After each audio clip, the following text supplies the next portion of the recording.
But now something deeper is calling you forward, a remembering of who you were before the world told you who to be. Welcome to Intuition Unlocked, the podcast empowering empathic women who feel misunderstood, overwhelmed, or disconnected from their intuition, begin to trust their sensitivities, find inner clarity, and show up with embodied, unstoppable confidence in their daily lives. I am your host, Olivia Ashley, an empath and intuitive, and I am so happy you're here.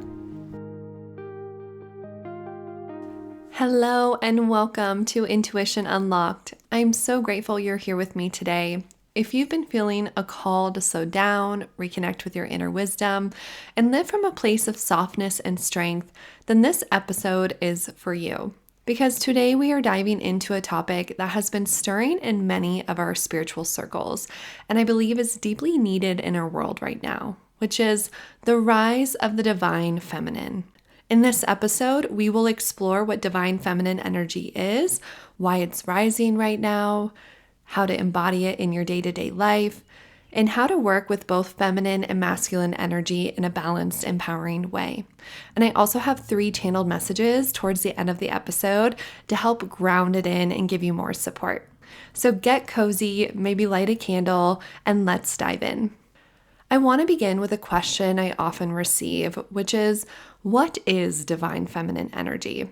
There's a lot to this one, but I want to start with explaining that the divine feminine is not about gender. It's not about being a woman or acting a certain way. It's about an energy and a frequency that lives in all of us, no matter how we identify. But I will say, if you identify and are a woman, then you will probably have an easier time connecting to this energy than maybe a male would. But it's not always the case because it's very unique to the individual. And the divine feminine is the sacred yin. She is receptive, intuitive, flowing, nurturing, emotional, and deeply connected to the earth and the unseen realms. She values connection over competition, presence over productivity, and creativity over control. And this energy is embodied in different ways. It can come through in the way you hold your child, in the way you tend to your home, in the tears you cry at a song that touches your heart. This feminine energy is in your sensuality, your emotions, and your capacity to create, not just life, but beauty, nourishment, and healing. And you can see the divine feminine often embodied in goddesses like Isis, Kali Ma, Kuan Yin, and Shakti. She is the earth embodied itself. She is the water, the flow, the grounding, the embodiment of this feminine state. And most importantly, she is you. You are not separate from it. You might just have not been tapping into this energy in a way that is now really wanting to show up for you, or that is an invitation to begin embodying. And the divine feminine is also related to Christ consciousness. And Christ consciousness isn't about religious dogma. It actually refers to an elevated state of awareness, which is rooted in unconditional love, unity, compassion, and inner divinity. It's really the spiritual awakening of the heart. And historically, the Christ figure has often been depicted through a masculine lens.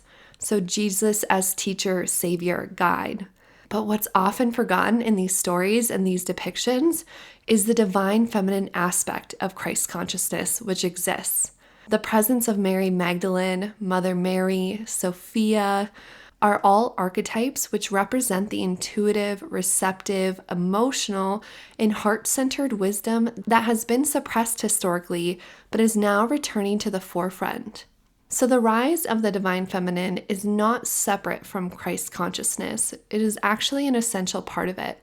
And you might say that Christ consciousness can't fully emerge collectively without the feminine rising to meet and balance the masculine. So in essence, I see Christ consciousness as actually being the sacred union of divine masculine and divine feminine.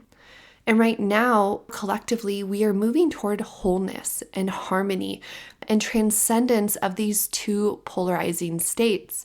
And this requires the feminine qualities of intuition, compassion, and embodiment to begin to be honored again, because in our society and culture, we are heavily masculine driven, which we see in how our work is set up, our education system, many of the systems that we hold, how we take care of the young, the elderly, families, parents, all of that. There's just a lot of removal of empathy and compassion and connection and resources that could really help support. And not to say that the systems were made without those taken into consideration, but there's definitely more of a masculine leaning. So this divine feminine is rising right now because we have been living in a world that has been deeply out of balance. For centuries, the sacred masculine has dominated our systems, and we've seen this in logic over intuition, doing over being, control over flow, all of these aspects being touted as pillars of success and the right way of doing things. It's been normalized. And while this masculine has a sacred role and has a purpose, we've lost the harmony that comes from honoring both energies. And cosmically, we are in the age of Aquarius, which means it's a time of spiritual awakening and collective transformation. Aquarius is all about community and ideas and innovation to help individuals and the collective. So you might have felt this, more of a pull toward inner truth, toward a desire to live more intuitively, more aligned, more real, and also towards justice. And so I see that the divine feminine is rising right now because the world is craving her, because our bodies, spirits, and communities are exhausted from this hustle, the grind, the toxins, and the disconnect that has developed because of this over masculine energy. And because Earth herself is crying out for regeneration, for slowness, and for reverence and reciprocity in life once again. And Earth is our mother. We are here on Earth as beings of Earth, and it's up to us to start to remember and to listen and hear that call. Because this is not a trend. While it feels trendy and there's lots of conversations happening about the divine feminine and it coming forward, you need to know that this is a remembrance and it's very divinely orchestrated. And I want to clarify that this divine feminine energy is not here to replace the masculine. No, we don't choose sides here. The masculine in its sacred form is just as beautiful. It offers structure, direction, focus, protection, strength, ideas, and we need both. But what's happening now is a rebalancing, a remembering, a healing, and that's why the divine feminine is coming up so much in conversations and in spaces, because it's saying, hey, I'm here too. And there's a lot of wisdom to be had in this embodiment of this energy and this space, and it's pushing us back towards union. And they balance each other. The feminine brings intuition, and the masculine takes action. Together, they create aligned manifestation. The feminine brings feelings, and the masculine brings clear communication. And where the feminine flows, the masculine provides the container. So you don't want to see these energies as opposing forces or one being better than the other. You want to start seeing them as dance partners, where they both play valuable and important parts. And I see your intuition playing a pivotal and important role as we begin to anchor and reclaim this divine feminine energy, because your intuition is the voice of the divine feminine within you. In a hypermasculine world that favors logic, hustle, and linear thinking, intuition is the rebellion. It is a return to the cyclical, the inner knowing, and the felt sense, and back to trust of ourselves, trust of our heart, and connection to the world, the earth, the beings around us, so we can help support and give guidance to others in a compassionate, honest, authentic way.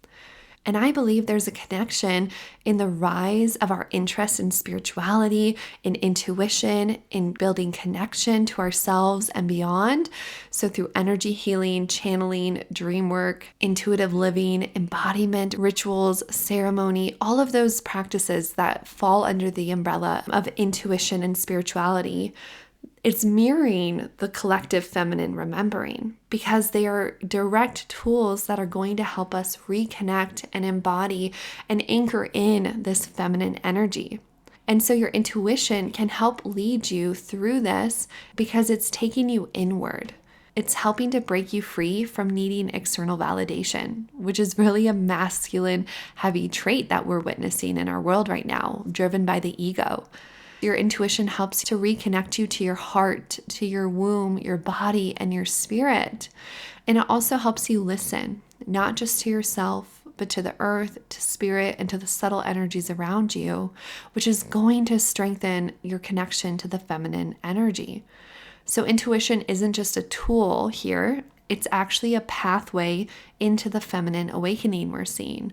Because 9 out of 10 people who are coming to this podcast, who are looking and searching for this information, are women. And I find that to be a really beautiful representation of how this energy is wanting to flow into the world at this time.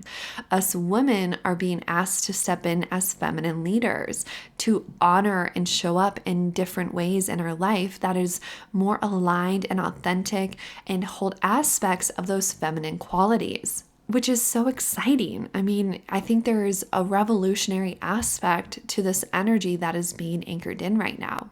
So you might be wondering, how do I actually embody divine feminine energy in my daily life? So let's talk about some ways and practices that you can begin to do this. But also note that trust yourself, trust what you're being pulled toward and what is feeling most resonant for you to step into and work with this energy. And with that, know that I believe embodying the feminine begins with slowing down. That's always my first tip if you're trying to connect to your intuition, is to create space. So try starting your day with a few moments of quiet, 5 minutes where there's no phone, nothing else going on, just you and yourself and your connection to it. You can breathe deeply, you can feel into your body. You can find something to stare out at or close your eyes and go in. This practice and this set point of intentional quiet and space is going to set you up to have more space and connection throughout your day because it's already telling your nervous system, I'm safe, I can go at my own pace, and there's beauty all around. Another aspect I find really powerful is movement. So it can be gentle and sensual movement like dance or stretching, but it can also be more active and upbeat, such as a run or a swim, which no matter what you choose, movement is going to help you reconnect with your body as its own divine sovereign being. And that's what we need when we're connecting with our feminine self. You need to remember that you have everything within yourself, that your body is sacred and the vessel for your soul and of this lifetime. And so we want to treat it well and we want to let it express, and movement is a beautiful way to do so. You can also work with your sacral chakra. So that's the one right below your belly button. And if you're a woman, connected to your womb space. You can place your hands over it. You can breathe your energy down into the center and begin to build a relationship with it because it is your creative center. And you can ask questions about how you can create, feel more connected to yourself, and express your authenticity. And if you do have a cycle, start honoring it. Track your phases, track how you feel. Give yourself the time and the space and the nourishment you need for each of those phases that you move through during your cycle. And you can give yourself permission to rest when your body needs to. When you have a better sense of your phases and how your energy flows and what you need, it allows you to be more receptive to the subtle changes of your body, and you can then alter and adjust what you need to show up for yourself. And if you don't have a cycle, you can also sync with the moon. Our bodies are mirrors of the moon's phases. And when you start to work with the moon and the new moon and the full moon and all the phases in between, this will also start to help you get connected more deeply to your emotions, to your ups and downs, to your energy levels, to how you're feeling, or the cycles and patterns of what you're moving through week to week and month to month. There's so many ways you can do this, so do what feels best for you. Also, lean into creativity. So the divine feminine is a creator. She is the creator. She creates life at its essence and create without outcome. Find however it feels right for you to express, journal, paint, sing, cook, make music, and do so for the sheer joy of creating. Because the feminine loves to play and loves to make beautiful things. And when you're in that creative flow, you're dropping into yourself. You're creating that connection to your intuition, to your needs, and you're opening space for more energy to flow in and out through you. And above all, rest. Rest is beautiful. Rest is necessary, and rest is not a reward. It is a right, and rest gives you space and grace and nourishment and does all the important things and allows your body to come back to quiet, to space, to itself. And space is where you hear what your body and spirit would like to tell you, which allows you to then take authentic action, which will then support you, your needs, and those around you. Because one of the most beautiful truths about the divine feminine is that it doesn't just live in solitude, but it thrives in the collective. Because this energy is deeply relational. It lives in shared stories, held space, and the quiet knowing that we are all connected. And as each of you reclaim your voice, your body, your intuition, you will strengthen the energetic field for all of us. Because the feminine rises in sisterhood, in soul community, in the circles that remind you you were never meant to carry it all alone. So as you begin inviting more of this energy in, prioritize the relationships that fill you, that tend and nourish yourself, knowing that when you spend time together in laughter, in holding space and getting creative together, you nourish also them and their families. And this is really important because the rise of this divine feminine is deeply personal for you, but it also affects so much around us. For so long, we've been taught to suppress our softness, our feelings, and our cycles in effort to succeed in a masculine world. You've been praised for hustling, for enduring, and for sacrificing. But now, something deeper is calling you forward. A remembering of who you were before the world told you who to be. And this isn't about going backwards. It's about going forward and reclaiming these aspects of us. It's about showing up as your whole authentic self. It's about redefining power. And if you're a mother, imagine raising children who get to see what it looks like to honor their full emotional landscape, who sees that softness is strength and intuition is normalized and front and center when making decisions or moving through life. And if you're a leader, know that heart-led intuitive leadership is deeply needed and being called for. And you can lead in so many different ways. You can lead in your family, at your work, in your life, in your own business. You can lead your children. The world doesn't need more productivity. It needs more presence and people willing to step in to these spaces where we say, we need balance and we prioritize it. We honor our cycles and take space when we need it. We find birth and motherhood to be beautiful and sacred, and we take the time we need to honor that journey and transformation and support our children in a balanced way. So there's so much here that the divine feminine can offer you as it begins to rise more within us and in our collective.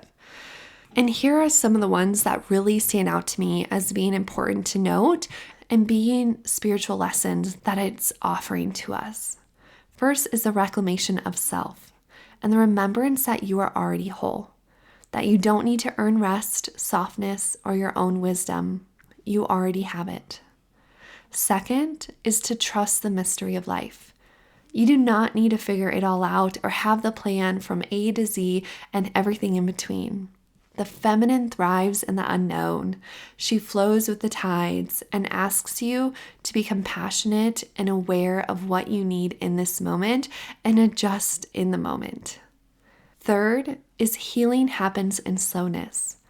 Transformation and healing is not a race. Let yourself unfold and take the time and the space you need to move through it. Number 4 is your body is sacred. So remember to listen to her. to treat her like the divine vessel she is, and give her nourishment and love and support, and listen to her because she has lots to share with you. And finally, we are all cyclical beings. We are not meant to perform like machines. We ebb and flow. We have ups and downs. We go through challenges and successes. And this rhythm is holy. The seasons are purposeful, and they are meant to be honored. So live your life knowing that things come and go, ebb and flow, and only you know what you need in those moments. And I want to leave you with 3 channeled messages about the divine feminine today. So take a deep breath and open your heart. Message 1, you are a wayfinder. Just as the divine feminine energy beckons to you, you are beckoning to help others on their paths of connection, confidence, wholeness, and authenticity in life. Trust what resonates with you about the energy of the divine feminine, and allow what triggers you about it to act as a mirror for where there is tending to be had. You can embody your own unique essence of this femininity, and each of you will carry it differently. And then how you show it for others will be different as well, and they then get to learn how to hold it in themselves. And this is a sacred right, because you are a torch holder for those around you and many more to come. So trust in this path and where you are being called to step forward, because you are being asked to lead from a more feminine, empowered place. And know it is taking you to beautiful spaces and people, and will help to bring forward your unique authenticity and voice in the process. Message number 2, water is key. The element of water is a passageway for the divine feminine to come forward. Be like the water, flow, change, be flexible, and non-judging of your experiences. Know that the turbulence and challenges that will naturally come forward for you are here to help you in your progression of life. So try not to get caught in the inherent suffering of these experiences, but allow this suffering you feel to be witnessed and understood, and transmuted to the knowing that this is leading you somewhere else, often closer or to higher understanding and potential. And this journey is one of remembrance, of finding yourself back in unity with the one, the source, the infinite. You are a drop in the ocean of life, and the divine feminine is here to help you rebalance and find harmony in your life. So do not get caught in its own power or wave of being, but integrate it into the systems and energies already present in your life so you can find your own dance with them, with these waves. Water is a dominant element of the divine feminine, so learn from it, witness it, and invite it in to help you. Message 3, and the last message, transformation is coming. As the divine feminine energy continues to anchor on this planet, there will be transitions, changes, sheddings, breakdowns, and breakthroughs of many of the systems on your planet. This may feel scary or uncertain at times, but you're asked to hold the higher truth that if something is falling away, then there is a higher reason for this, and something else will come forward to resettle and replace these things. Also know that internally, you will have reflections of these transitions and changes seen in the collective, but these will show up in your own unique experience based on your astrology, your life paths, and the lessons you came here to learn. There is much more to experience, and do not let this message bring you fear. Let this message prepare you for what is to come and remind you there's another expression after this great transitionary period. All things must transform, and the divine feminine is ushering in a new era which many of you listening are ready for. So I hope these messages guide you gently in the days and weeks to come and help anchor in some of this energy of the divine feminine. And as we close this episode together, I invite you to reflect, where in your life are you craving more feminine energy? And what would it feel like to soften, to slow down, and to listen more? And how can you make that happen? Maybe today you create a small altar. Maybe you put on some music and dance. Maybe you journal and cry. Whatever you choose and whatever feels most right for you, honor it as sacred. Thank you so much for being here and for listening. If this episode resonated with you, I would be so grateful if you left a review or shared it with a friend who comes to mind and may enjoy this conversation. Until next time, stay wild, stay creative, and remember you are transforming, and it is a beautiful time to be alive. Thank you for joining me on Intuition Unlocked. If you enjoyed this episode, be sure to subscribe so you never miss a moment of insight, guidance, or intuitive inspiration. To dive deeper into our community and get access to exclusive content, head to my website at www.olivia-ashley.com and subscribe to my newsletter. You can also connect with me on Instagram at wildlyolivia for daily inspiration and updates. Remember, your intuition is your superpower. Trust it, nurture it, and let it guide you. Until next time, I'm Olivia Ashley, and I can't wait to connect with you again.